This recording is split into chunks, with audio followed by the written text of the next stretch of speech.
As I dragged my suitcase wheels through the rain, I never imagined turning 30 would be like this. My blue dress was soaking wet, the same dress my mother had given me on her last birthday. My phone vibrated. It was my lawyer calling. "Did they sign?" I asked, wiping away, the water dripping from my drenched hair. "Yes," said Zeynep, with a tone of victory in her voice. They signed everything without reading a word. Through the raindrops, I took one last look at our old family home. The 2-story whitewashed house with red roses in the garden, a legacy from my mother. Through the window, I could still see my birthday cake with its 30 unlit candles. My father's last words still echoed in my ears. "It's time you built your own life." The ironic thing was that I had sold all my dreams to save this house from foreclosure. My master's program in London, my independence, my future. All of it had turned into 165,000 liras that ended up in my father's hands. As I lifted my suitcase, which still smelled of my perfume, away from the puddle at the edge of the sidewalk, something changed inside me. The Aylin who shed tears was gone.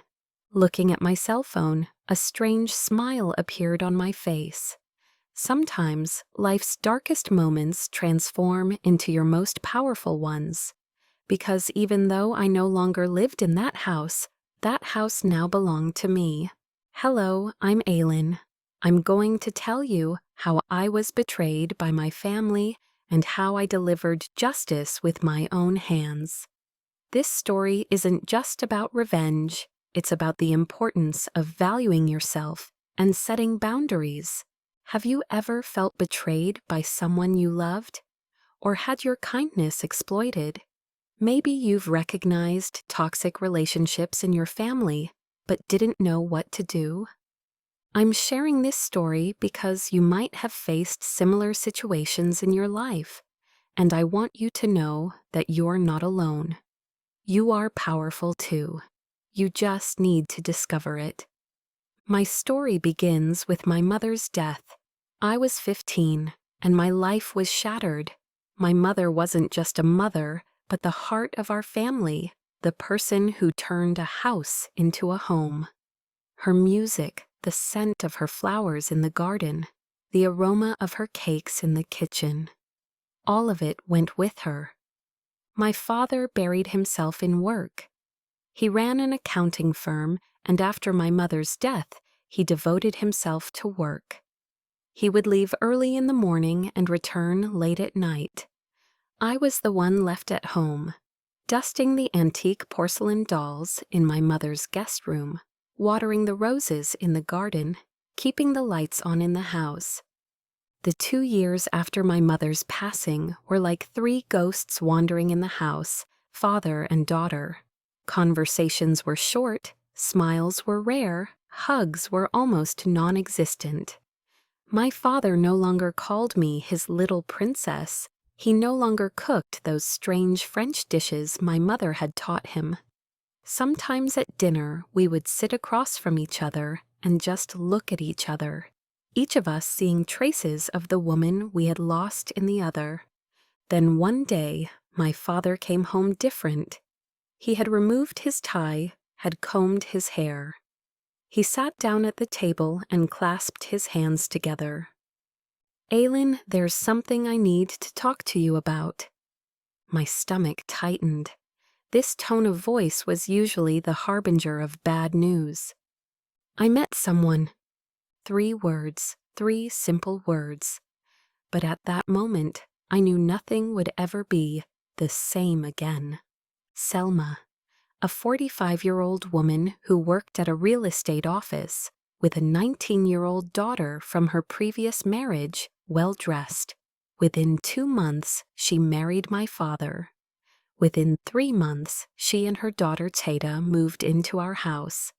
Within 5 months, everything my mother had touched began to change. First, the walls my mother had painted.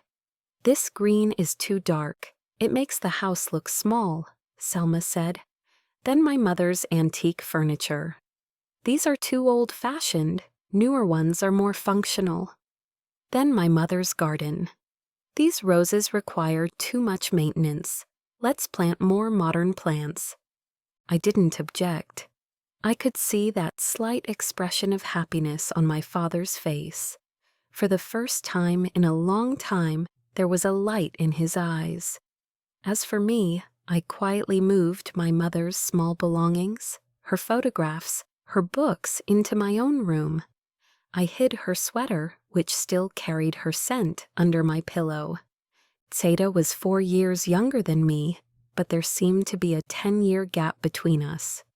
While she was interested in loud music, social media, and boyfriends, I was buried in books, classes, and dreams of one day leaving this house. After high school, I got a scholarship to study business. From day one, I had one goal: to save myself.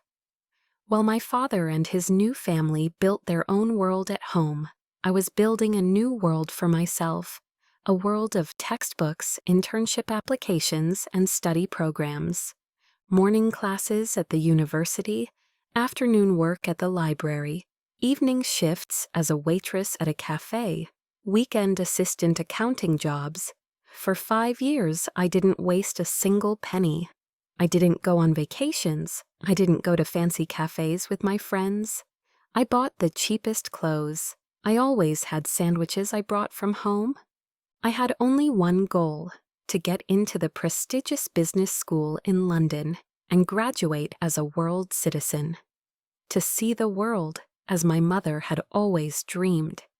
To build my own life away from my father's gloomy gaze, the constantly changing house by Selma, and Seda's endless parties. Every night, I counted my wages from the ATM and recorded them in a notebook. Every month, the money that accumulated was a milestone on my way to freedom. At 25, I graduated from university with honors. My father came to the ceremony along with Selma and Seda. Their presence was surprising, but their efforts to appear as a family on graduation day had touched me. That evening, as we dined at a restaurant together, I felt like a family for the first time in a long time. A month after graduation, my dream came true. I received an acceptance letter from the London Business School. I had been accepted into the program and had also won a partial scholarship. I cried with joy. That same day, when I checked my cell phone, my savings had reached exactly 165,000 liras. This was enough to establish my life in London. I could cover the remaining part of the tuition fee, my living expenses, and my first month's rent. I had already started packing my suitcases, my passport application, visa procedures, health insurance. Everything was planned. I was just one step away from the freedom I had dreamed of for years. That night, the phone rang. "Aylin, we're losing the house." I immediately recognized the panic in my father's voice, a voice I hadn't heard in years, the voice he used when my mother died. "What happened, Dad? Are you okay?" "Please come home right away. We need to talk." When I arrived home by taxi, I was met with a dark and tense scene in the living room. My father, Selma, and Seda were sitting silently as if at a funeral. On the table was a series of letters, stamped with red urgent. "What's going on here?" My father looked up with tired eyes. "Sit down, Aylin." I sat on the couch, my heart beating fast. "There are some things you don't know," my father began. "Things have been going very badly for the last 2 years. Clients left one by one. The economic crisis, bank loans, Seda's university expenses." Selma intervened, her voice trembling. "We used all our savings. We took out loans, but now we have no strength left to hold on." My father pushed a letter toward me. the bank logo, and underneath in bold letters, foreclosure notice. If we don't pay 150,000 liras within 4 weeks, they will foreclose on the house. Something collapsed inside me. This wasn't just a house. These were the walls permeated with my mother's smile, the garden bearing the marks of my first bike ride, the corridor where I felt the coldness of the floor on Christmas mornings, the bedroom where my mother took her last breath. "How did it get this bad?" I asked, examining the letters. My father avoided my gaze. "Things are tough, Aylin. The economy is bad. Everyone is struggling." But as I skimmed the other papers on the table, I realized the situation was different. A list of expenses made over the past 2 years, luxury vacations, Sada's private university fees, new furniture, a new car. "How did you afford all of these?" I asked, my voice trembling. Selma interjected. "We had savings from the good times." I knew she was lying. The money from my mother was set aside for something else, for my education. My father had used that money for these unnecessary luxuries.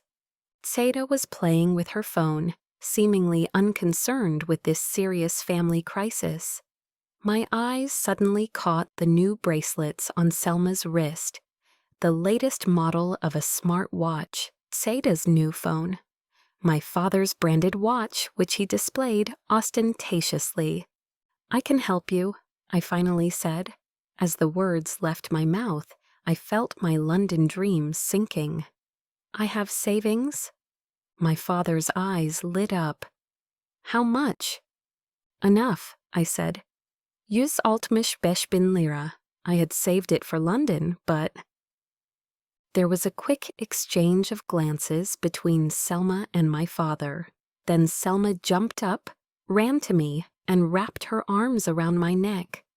"You'll be our angel," she said, with tears in her eyes. "We'll never forget this." But during that embrace, over my shoulder, I saw the look Selma sent to Teda, a small, victorious smile, as if they were talking about a plan. At that moment, a small alarm went off inside me. I agreed to give the money to my father and Selma, but for the first time, a seed of doubt had sprouted within me. Before giving the money, I called my friend Zeynep from university.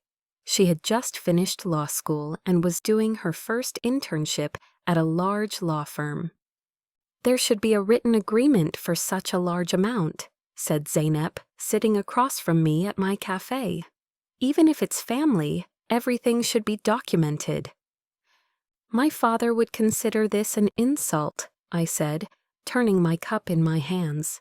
"In his eyes, having official documents in family affairs is a sign of distrust." Zeynep smiled. "Then we can present this as a formality required by the bank. Think of it as the bank requiring a guarantor for the debt repayment." "What kind of agreement will this be?" "A simple loan agreement.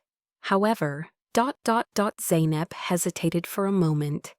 I'll add a small clause. If the debt is not paid within 6 months, 51% of the property will transfer to you." "What? My father would never agree to that." "Don't worry, this clause is in every standard loan agreement. Besides, no one even reads it, especially if you say it's a bank procedure." We prepared the agreement. 3 days later, I went to my father and Selma's house with the agreement and a notary friend. "What's this?" my father asked, looking at the papers suspiciously. "Bank procedure," I said casually. "They require an official document for the money transfer. Just sign, the notary will certify it." My father and Selma looked at each other, then shrugged. "Bureaucracy," my father said as he signed. As I left the notary, there was a relief inside me. Maybe it was an unnecessary precaution, but as I sacrificed my London dreams, I wanted at least a safety net. The first 2 months, everything was fine. My father and Selma were warmer, more grateful than before. Selma now asked for my opinion, and my father would chat with me a bit when he returned from work in the evenings. Even Seda occasionally offered to go to the movies with me. I felt good. I had done the right thing. I had postponed my dreams for my family, but it was worth it. My father had started looking for work again, and Selma was implementing small saving methods at home. But after the 3rd month, subtle changes began. First, small comments about my position in the house. "Aylin, your schooling is over now. Why are you still here? Aren't you thinking of getting your own place?" Selma asked at dinner one evening. "This is my home too, Selma," I said with a smile. "Besides, I'm focusing on my career at the company right now." "Sure, honey, sure," she said, rolling her eyes. "But for a woman, having her own space is very important. How long will you continue living with us?" Then questions about my routines. "Why are you coming home so late?" my father asked one night. "It's 11 o'clock. "I went out for dinner with my colleagues, Dad." "We'd appreciate it if you'd let us know your entry times from now on," said Selma, supporting my father. "When someone comes in late, there's a security concern." The worst was comments about my mother's memories. "Shall we remove those old photos now?" said Selma, pointing to the family albums in the living room. "The living room looks too gloomy. Let's put something more modern, lively on the walls." "My mother is in those photos," I said, my voice trembling. "Yes, darling, I know. But constantly living in the past isn't healthy. We need to look forward." One day when I returned from work, I found my door open. When I entered, Teda was rummaging through the antique music box my mother had given me. "What are you doing?" I asked, in shock and anger. "Oh, I was just looking. It's very beautiful. Can I keep it?" Teda asked shamelessly. "No," I said firmly. "It's from my mother. It's very valuable." Seda pouted. "Why are you so selfish? You already have everything." It wasn't worth arguing, but that night I installed a lock on my door. I no longer felt safe in my own home, in my own room. In the 4th month, Selma's redecorating madness grew. My mother's old kitchen cabinets were changed. The living room floor was renewed. The roses in the garden were uprooted, replaced with modern landscaping. Each change erased a little more of my mother's traces. By the 5th month, I was almost completely invisible in the house. My opinions weren't asked. Plans were made without consulting me. Decisions were made in my absence. And then, in the 6th month, they dropped the big bomb. "Aylin, we need to talk to you," my father said at dinner one evening. His voice sounded serious and formal. I slowly put my fork down on my plate. "Yes, Dad?" Selma continued with a victorious smile. "Seda's boyfriend is moving from Izmir. He's coming here for engagement preparations. We're thinking of giving him your room." I was in shock. My fork slipped from the plate and fell to the floor. "What? But that's my room." "Yes, but you were already thinking of moving out, weren't you?" said Selma, as if we had discussed this before. "You're 30 years old. It's time to build your own life."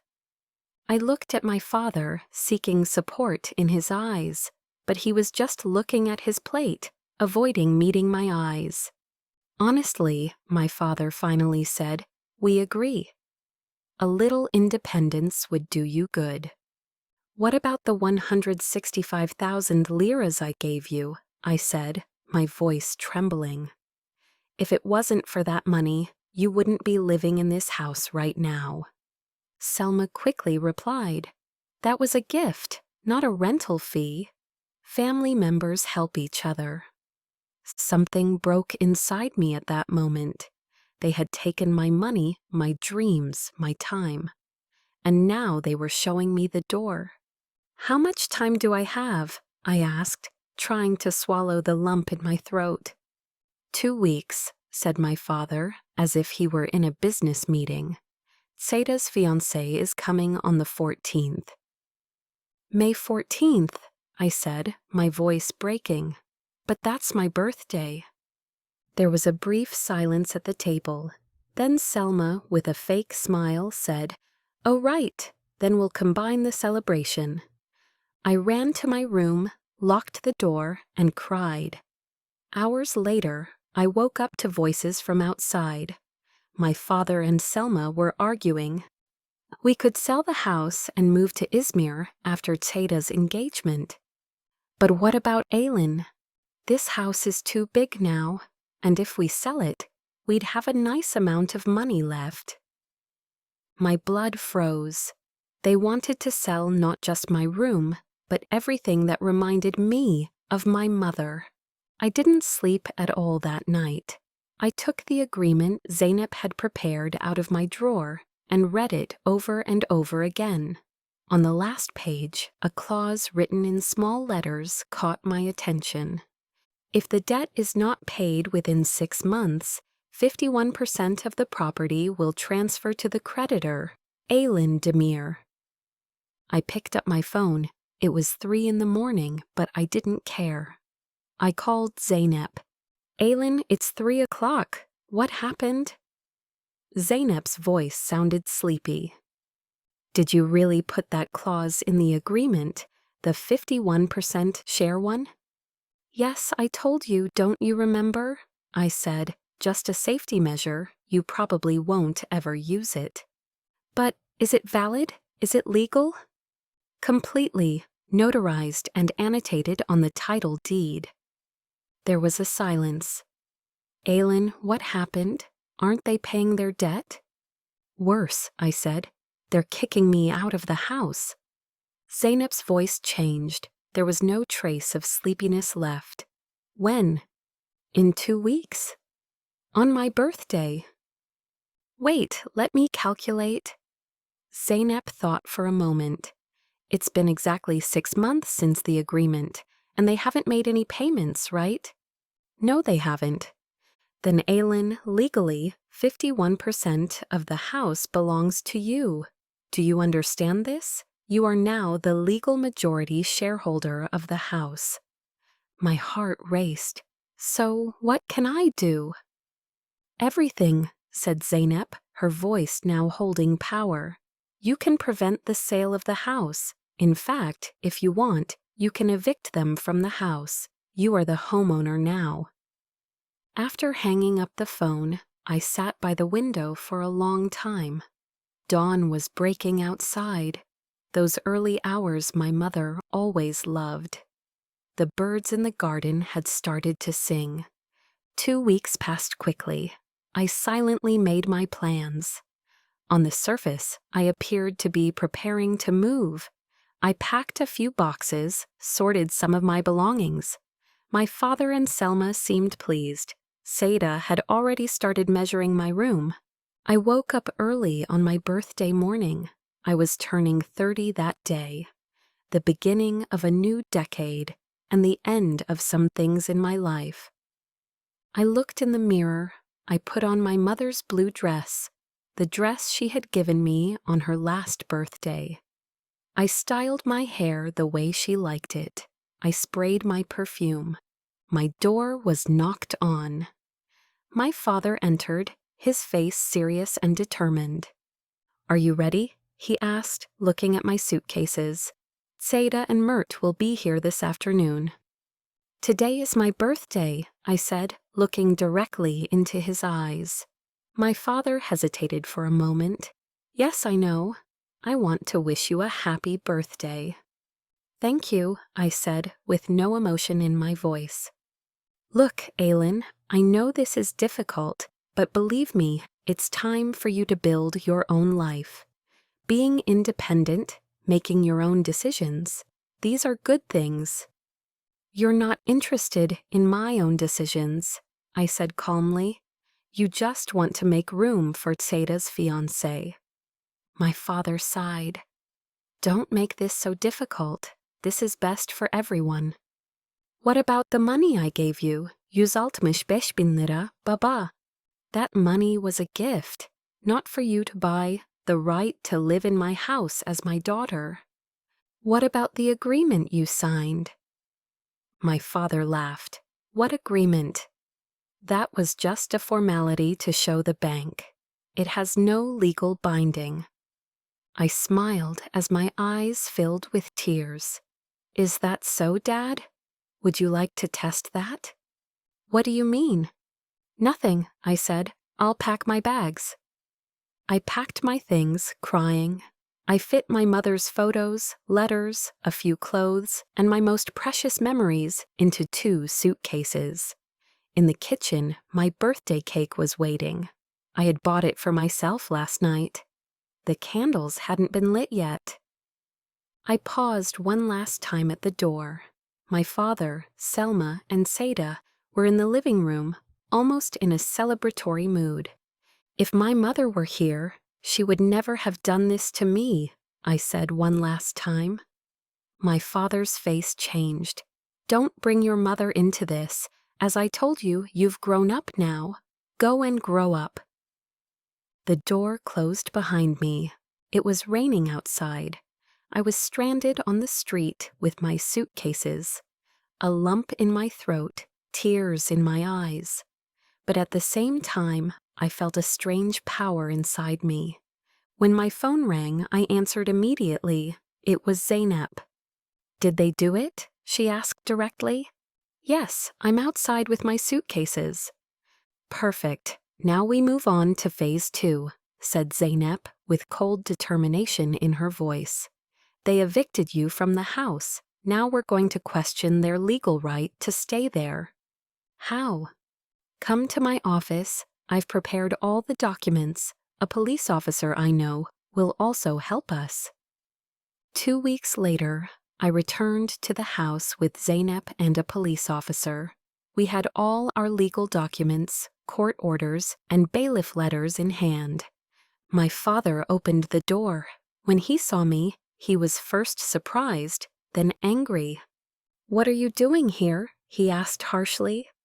I've come home, Dad, I said calmly. This is no longer your home. On the contrary, said Zeynep, stepping forward. Mr. Demir, we are here to inform you that my client, Aylin Demir, is a 51% shareholder of this house. According to the agreement you signed, because you did not pay your debt, the majority share of the property has legally passed to Aylin. My father staggered. What nonsense is this? That document was just... Zeynep opened the document file. This agreement is notarized and annotated on the title deed. The court has also made its decision. It is completely legal and binding. The police officer pulled a document from his pocket. Mr. Demir, if you prevent your client from entering the house, this constitutes a legal offense. Selma came running from behind, wearing house clothes. What's going on here? Look who's here, said my father, anger now replacing shock. Our daughter has come to throw us out of our house. This is nonsense, shouted Selma. Are you kicking us out of our home? No, I said calmly. I wasn't crying anymore. I was strong. I'm not showing you the door. I'm just taking back part of my own house, just like you did to me. I carried my suitcases to my old room. Tada's things were everywhere, but I didn't care. I sat on the bed and took a deep breath. In my room, where my mother's blanket still hung on the walls, where I could see the garden from the window, where the roses were no longer there, I felt at home again. That night, we had a big family meeting in the living room. My father, Selma, Tada, and her fiancé Mert were sitting across from me. Zeynep was also by my side with our legal documents. What do you want from us? asked my father, his voice filled with anger and fear. Very simple, I said. Either you'll pay me the money I gave for the house, plus interest and compensation, or we'll sell the house and share our money.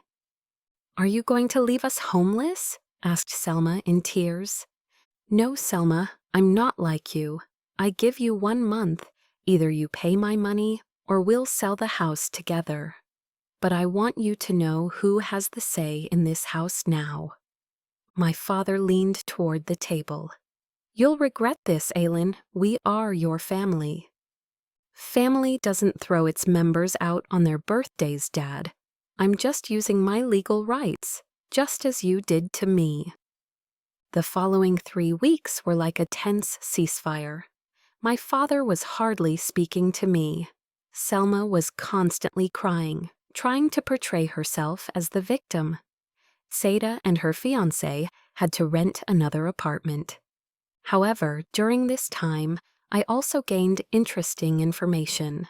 While using Tata's computer, I accidentally saw her emails that were left open. I learned Selma's real plan. They had been planning to evict me from the house, sell it, and move to Izmir where Tata's fiancé lived. Placing Tata in my room was just the first step of their plan. The most interesting thing was, Selma had planned that I would not receive any share from the sale proceeds.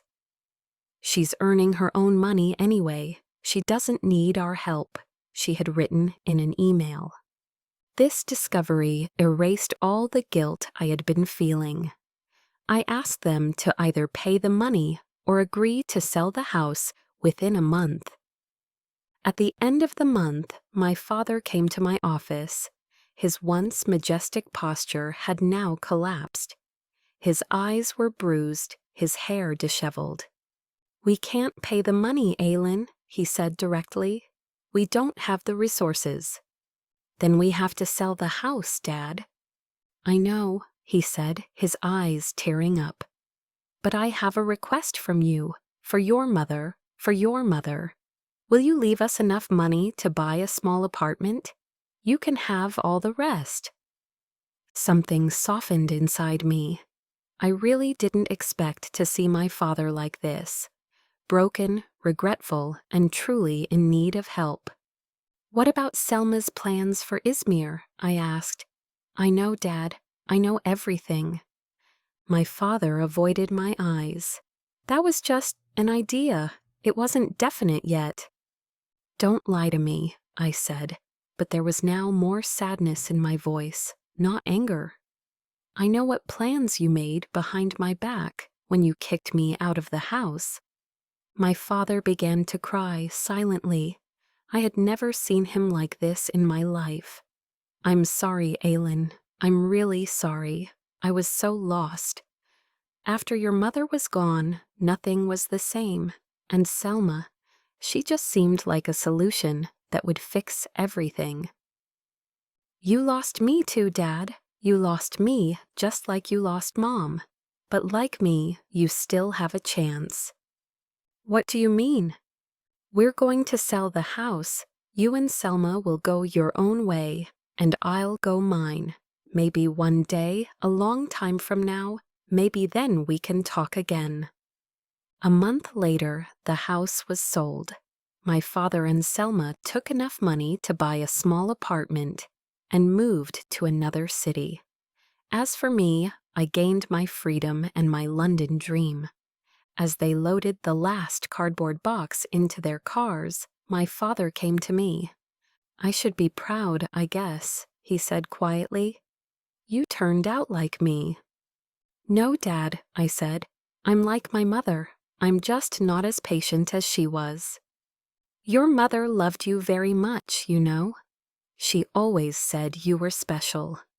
My eyes welled up. I loved her too. I still do. Will you be able to love me again one day? He asked, his voice a fragile whisper. I don't know, Dad. Time will tell. They got into their cars and drove away. I remained standing in the garden of the sold house, where my mother's roses once were, There was now a modern landscaped area, but that lilac scent was still there, carried by a slight breeze. I'm 32 now, and a lot has changed in my life. After selling the house, I completed my master's degree in London. I worked at an international consulting firm, then returned to Turkey and started my own company. Now I mentor young entrepreneurs, especially developing projects for women to gain their financial independence. My relationship with my father is still complicated. We talk on the phone once every 2 months. We meet face-to-face once a year. We haven't completely healed, but at least we can talk. He divorced Selma and now lives a modest life in a small town. Seda got married and lives in Izmir. We occasionally message on social media. The most important lesson I learned from this experience: even people you love can hurt you. And sometimes, to protect yourself, you need to make tough decisions. The biggest financial lesson I learned: put everything in writing, even when giving money to family. Emotions can change, but signatures are permanent. Most importantly, I now know that real family is not people who only come to you when they need you, then show you the door. It's people who always make you feel valued, respect your boundaries, and give their love unconditionally. The pains of the past no longer slow me down. Instead, I'm strengthened by what they've taught me. I now know that I don't have to tie my worth to others' approval. I have the courage to chart my own path, make my own decisions, and say no when necessary. Every night, as I open the music box my mother gave me and listen to the melody she loved, I feel a sense of peace and strength inside me, because I now understand that true power lies not in hurting others, but in being able to preserve your essence even when you're hurt. If you too are experiencing family abuse, whether financial or emotional, know that you are not alone. Raise your voice, learn your rights, and seek professional help if necessary. Protecting yourself is not selfishness, it's a necessary self-preservation mechanism for survival. Remember that sometimes life's darkest moments can transform into the moments that make you strongest. The young woman who got wet in the rain on her birthday now stands before you as a strong individual who has taken control of her own life. How sacred do you think family ties are?